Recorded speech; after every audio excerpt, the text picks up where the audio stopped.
Assalamualaikum warahmatullahi wabarakatuh. Saya Putri Septiana Ihsan dari NIM 2404072. Saya akan mempresentasikan sebuah simulasi sistem mikrokontroler yang menggunakan software Proteus dan CS Programmer. Tujuan dari simulasi ini adalah untuk memahami cara kerja input, proses, dan output pada sistem mikrokontroler, serta memahami hubungan antara pemrograman ladder diagram dengan hasil tampilan pada perangkat output. Pada Proteus terlihat beberapa komponen utama, yaitu mikrokontroler atau PLC sebagai pusat kendali sistem. Yang kedua, ada dua buah segmen yang digunakan sebagai output tampilan angka.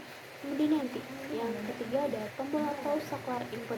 Yang keempat ada driver atau IC pendukung untuk menghubungkan mikrokontroler dengan segmen. Yang kelima ada jalur pengkabelan yang menghubungkan semua komponen. Segmen pada awal simulasi menampilkan angka 0 dan 0. Hal ini menunjukkan bahwa sistem berada pada kondisi awal atau reset. Selanjutnya menampilkan software CX Programmer yang berisi ladder diagram. Ladder diagram adalah bahasa pemrograman yang sering digunakan pada PLC. Bentuknya menyerupai rangkaian listrik sehingga lebih mudah dipahami. Pada ladder diagram terlihat beberapa kontak input dan coil output. Program tersebut dibuat untuk mengatur perubahan angka pada segmen. Cara kerja program secara umum adalah saat input aktif atau tombol ditekan, maka mikrokontroler akan memproses sinyal. Kemudian setelah diproses, output akan berubah. Output tersebut dikirim ke segmen sehingga angka pada display ikut berubah. Di dalam ladder diagram juga terlihat penggunaan counter ataupun caca. Counter berfungsi untuk menghitung jumlah pulsa atau jumlah penekanan tombol. Ketika nilai counter bertambah, maka angka yang tampil pada segmen juga berubah.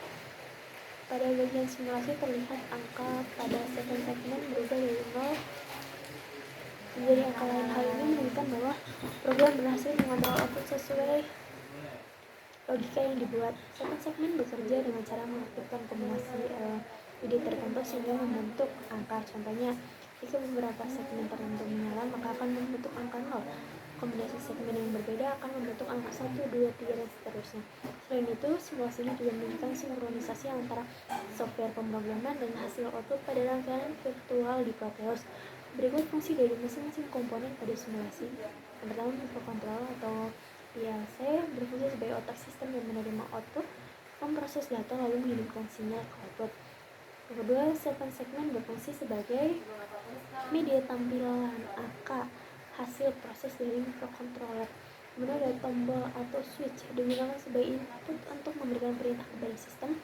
Yang keempat ada driver atau IC pendukung berfungsi membantu pengiriman sinyal dari mikrokontroler ke segmen agar tampilan dapat bekerja dengan benar. Yang kelima ada ladder diagram berfungsi sebagai program logika kontrol yang menampilkan bagaimana sistem bekerja. Cara kerja sistem secara keseluruhan. Yang pertama, input diberikan melalui tombol atau saklar. Yang kedua, sinyal input dibaca oleh mikrokontroler.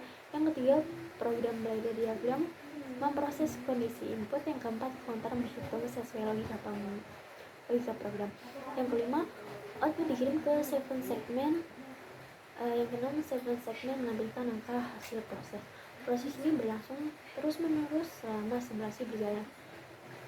Dari simulasi ini dapat dipahami bahwa yang pertama, mikrokontroler mampu mengontrol output berdasarkan program yang dibuat. Ladder diagram mempermudah pemotongan logika kontrol. Segmen dapat digunakan sebagai tampilan angka hasil proses counter. Kemudian Proteus dan CS Programmer sangat membantu dalam melakukan simulasi sebelum diterapkan pada perangkat nyata. Simulasi seperti ini penting dipelajari karena banyak digunakan pada sistem otomatisasi industri, sistem penghitung, display digital, dan kontrol elektronik lainnya. Sekian presentasi dari saya. Terima kasih. Wassalamualaikum warahmatullahi wabarakatuh.